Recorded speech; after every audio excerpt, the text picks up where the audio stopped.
आपली भूमिका स्पष्ट केलेली आहे. विरोध केलेला आहे, आम्हाला न पटणार आहे. जरी आम्ही युतीत असतो तरी आम्ही विरोध केला असता. खरी गद्दारी भाजप करताय, मुस्लिम समुदायाच्या बाजूने बोलतायत. त्यांनी हिंदुत्व सोडलेलं असं ते म्हणतात. कालचा दिवस अतिशय दुर्दैवी होता आणि काल उबाटाने वक्फ बोर्डाच्या बिलाला विरोध केला. त्यामुळे त्यांचा बेगडी हिंदुत्व आणि बाळासाहेबांचे विचार, खऱ्या अर्थाने हिंदुत्व आणि बाळासाहेबांचे विचार कायमचे त्यांनी सोडलं, हे शिक्कामोर्तब झालेलं आहे. खरं म्हणजे त्यांच्या वक्फ बोर्डाला केलेला विरोध, त्यांच्यासोबत असलेले बाळासाहेबांचे अजूनही ज्यांच्या मनात विचार आहेत त्या सहकाऱ्यांना देखील मान खाली घालण्यासारखं कृत्य काल झालं. त्यांचे लोकप्रतिनिधी देखील त्यांनी खंत व्यक्त केली आणि कालचा दिवस हा खऱ्या अर्थाने उबाटासाठी दुर्दैवी होता. ते म्हणतात की वक्फ बोर्ड बिल आणि हिंदुत्वाचा काही संबंध नाही. ते म्हणतात आमचं वक्फ बिलाला विरोध नाही, भाजपच्या ढोंगीपणाला विरोध आहे. म्हणजे अतिशय गोंधळलेल्या परिस्थितीमध्ये काय बोलायचं, काय निर्णय घ्यायचा, काय करायचं हे सुचत नसलेलं उबाटा नेतृत्व काल दिसलं. धरलं की सोडतंय आणि काय धरलं काही चावतंय आणि सोडलं की पळतंय, अशी परिस्थिती निर्माण झालेली आहे. आणि बाळासाहेब देखील राष्ट्रवादी आणि देशभक्त मुसलमानांना पाठिंबा बाळासाहेबांचा होता. तीच भूमिका शिवसेनेची आमची तर आहेच, परंतु भारतीय जनता पक्षाची पण आहे, आदरणीय प्रधानमंत्री महोदयांची पण आहे की देशभक्त आणि राष्ट्रभक्त मुसलमान त्याला विरोधी कोणी असू द्या त्यांना विरोध आहे. ही भूमिका घेऊन बाळासाहेब अखंडपणे चालले. तीच भूमिका या वक्फ बोर्डाच्या माध्यमातून भाजपने देखील दाखवली. परंतु सातत्याने राहुल गांधी यांची सावली मिळाल्यामुळे, राहुल गांधींच्यामुळे उबाटाला सातत्याने वारंवार जिनांची आठवण येते, वारंवार जिनांची आठवण येते. हे दुर्दैव आहे. आणि म्हणून मी आपल्याला एवढंच सांगतो की आता त्यांच्या पायाखालची वाळू सरकली आहे. काय करायचं ते सुचत नाही, काय निर्णय घ्यायचे ते समजत नाहीत. आणि म्हणून आज जी पत्रकार परिषद घेतली त्यांच्या निर्णयाचं समर्थन करण्यासाठी, खरं म्हणजे स्वतःचीच अब्रू काढून घेण्यासारखं आहे. आणि म्हणून हे वक्फ बोर्ड जे बिल आहे, हे बिल आणल्यामुळे काही मुठभर लोकांच्या हातात लाखो करोडो एकर जमीन होती त्यांना चाप बसणार आहे. मला आठवतंय काँग्रेसच्या काळामध्ये 123 जागा वक्फ बोर्डाच्या डिनोटिफाय केल्या गेल्या आणि त्या काही लोकांच्या घशात घातल्या गेल्या. आता असं कुठलंही कृत्य करता येणार नाही. आदरणीय प्रधानमंत्री मोदीजींच्या या वक्फ बोर्डाच्या निर्णयामुळे या अशा मुठभर लोकांना चाप बसेल, निर्बंध बसेल. आणि ही जी वक्फची जी प्रॉपर्टी आहे, ही प्रॉपर्टी यामध्ये शाळा होतील, कॉलेज होतील, हॉस्पिटल होतील, महिलांना, मुलांना, विद्यार्थ्यांना मुख्य प्रवाहामध्ये येण्याची संधी मिळेल. त्यामुळे मुस्लिम लोकांनी देखील याचं स्वागत केलेलं आहे. महिलांनी केलंय, मुलांनी केलंय. आणि शेवटी ते म्हणाले लांगून चाललं नाही. एकीकडे म्हणाले हे मुस्लिमांच्या बाजूने बोलतायत, हे एकीकडे म्हणतायत लांगून चालन केलं. नक्की काय त्यांना म्हणायचं आहे? आणि म्हणून गोंधळलेल्या अवस्थेमध्ये एखादं नेतृत्व गेलं की त्या पक्षाचा इतिहास जो आहे संपुष्टात येत असतो. आणि म्हणून जी काय परिस्थिती त्यांची झाली आहे ती महाराष्ट्र पाहतोय. आम्ही फक्त एवढंच सांगतो की आम्ही बाळासाहेबांचे विचार घेऊन पुढे जातोय, आनंदीगे साहेबांचे विचार घेऊन पुढे जातोय.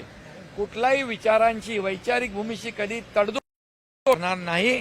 त्यांनी 2019ला खुर्चीसाठी मोहापायी जे केलं, जो अपराध केला, जी चूक केली, त्यापेक्षा मोठा अपराध हा कालचा होता. तुमचा उल्लेख सातत्याने ते एसएनसी म्हणून करत आहेत आणि सातत्याने गद्दार एसएनसी म्हणजे काय?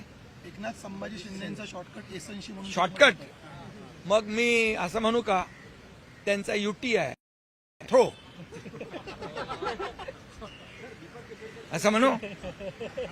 वापरो और फेको, ही त्यांची नीती आहे. मला बोलायला लावू नका. माझ्याकडे भरपूर काय आहे. मी शांत आहे. मला शांतपणे काम करू द्या. तुम्ही मला गद्दार गद्दार गद्दार गद्दार म्हणून हे केलं, खोके खोके म्हणून केलं. अरे तुम्हाला महाराष्ट्रातल्या जनतेने खोक्यामध्ये बंद करून टाकलं. 100 मधून 20च आले. ते पण काही आमच्या लोकांच्या चुका झाल्यामुळे आम्ही 80 लढवले आणि 60 आलोय. त्यामुळे महाराष्ट्रातल्या जनतेने गद्दार कोण आणि खुद्दार कोण याचा फैसला या विधानसभेच्या निवडणुकीत केलेला आहे. सावरकरांच्या पुस्तिकावरती बंदी करण्याची मागणी काँग्रेसचे प्रदेशाध्यक्ष करतात. विरोध केला. येणाऱ्या महानगरपालिकेच्या निवडणुकीमध्ये देखील विधानसभेसारखी अवस्था होईल. नाही बघा, त्यांची भूमिका जी आहे, भूमिका दुटप्पी. ते एकदा मुस्लिमांचा जेव्हा एकदा पार्लमेंटमध्ये विषय होता तेव्हा वॉकआउट केलं होतं. त्यामुळे मतं घेतल्यानंतर ते हिंदू असू द्या मुस्लिम असू द्या त्यांच्या पाठीत खंजीर खुपसण्याचं काम हे उबाटा करते आहे. हे दोन्ही समाजाला कळलेलं आहे आणि त्यामुळे हे घरकाना घाटका अशी परिस्थिती त्यांची झालेली आहे. सावरकरांच्या पुस्तकावर बंदी घालण्याची मागणी काँग्रेसचे प्रदेशाध्यक्ष करतायत. उद्धव ठाकरे ने तंज कसा और ये कहा है कि महायुति और बीजेपी की जो चिंता है मुसलमानों के लिए, उसको देखकर जो जिन्ना है उनको शर्म आ जाएगी. नहीं, ये तो अभी मैं बताऊंगा कि वक्फ बोर्ड के लिए, वक्फ बोर्ड के विरोध में निर्णय लेकर उबाटा ने असली चेहरा दिखा दिया है. अभी उनकी दुटप्पी भूमिका जाहिर हुई है और उन्होंने हिंदुत्व पूरी तरह छोड़ दिया है. बाला साहब ठाकरे जी के विचार पूरी तरह छोड़ दिया है. इस पर उन्होंने कल शिक्कामोर्तब किया है. ये बहुत ही दुर्भाग्यपूर्ण है. और जब उन्होंने 2019 में खुद के स्वार्थ के लिए बाला साहब ठाकरे जी के विचार और हिंदुत्व को त्याग देकर सरकार बनाया था कांग्रेस के साथ, उससे बड़ा अपराध ये कल उन्होंने किया है. उससे बड़ा गुनाह कल किया है. इसके वजह से उनके साथ जो रहते हैं आज भी उनकी गर्दन शर्मिंदगी से झुक गई है. और अभी मैं इतना ही कहूंगा कि ये वक्फ बोर्ड जो वोटों के हाथ में और कांग्रेस के जमाने में इस पार्सल जो है प्रॉपर्टी उसको डीनोटिफाई किया और कुछ चंद दिया. और अभी मोदी जी ने जो ये वक्फ बोर्ड का बिल लाया है, ये चंद लोगों की दादागिरी नहीं चलेगी. बिल्कुल उनको मनमानी नहीं करने को मिलेगी. अभी इसमें महिलाओं को, युवाओं को, विद्यार्थियों को, सभी लोगों को मेन स्ट्रीम में आने का मौका मिलेगा. ये वक्फ बोर्ड के जमीन पर जो कब्जा जमा के बैठे थे उनका कब्जा हट जाएगा. जैसे स्कूल हो, कॉलेज हो, अस्पताल हो, जो ये अम्यूनिटी जो है लोगों के लिए जो प्रकल्प है वो खड़े हो जाएंगे. इसलिए गरीब तबके के मुसलमानों को इसका फायदा होगा. लेकिन कांग्रेस ये नहीं चाहती है. कांग्रेस मुसलमानों को गरीब की गरीबी रखना चाहती है. वोटों के लिए उनके सामने उनको हाथ फैलाने की अवस्था में ही रखना चाहती है. और इसलिए ये कांग्रेस और उद्धव ठाकरे ओवैसी जो बोले वही उद्धव ठाकरे आज बोले, उनकी बोली एक समान है। और इसलिए जब बाला साहब ठाकरे जी कहते थे जो सच्चा देशभक्त मुसलमान है उसको हमारा समर्थन है, जो देश का गद्दार है वो कोई भी हो उसका हमारा उसको विरोध है। अभी इसमें वही नीति भाजपा की है, एनडीए की है।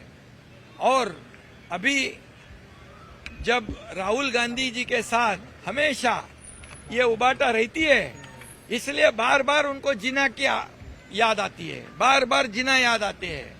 ये दुर्भाग्य है और इसलिए उनका असली चेहरा जो है जनता के सामने आ चुका है और जनता उनको इसकी सबक आने वाले चुनाव में जरूर दिखाएगी। उद्धव ठाकरे ने उद्धव ठाकरे कंफ्यूज दिख रहे हैं। बिल्कुल कंफ्यूज हो गए हैं, उनको पता नहीं क्या निर्णय लेना है, क्या छोड़ना है। जब ऐसे परिस्थिति में जब नेतृत्व आ जाता है, कोई पार्टी आ जाती है, तो पार्टी का भविष्य जो है वो अंधकार में होता है। और इसलिए हम लोग जो निर्णय लेते हैं खुलेआम लेते हैं, छुप कर नहीं लेते। कभी वॉकआउट करते हैं, कभी बोलते हैं ये हमारा विरोध बिल को नहीं था, हमारा विरोध भाजपा को था। ये क्या है? जो निर्णय लेना हिम्मत से लो, हिम्मत होनी चाहिए, शेर का कलेजा होना चाहिए, वो उनमें नहीं है और सिर्फ बदनाम करने का काम वो करते हैं।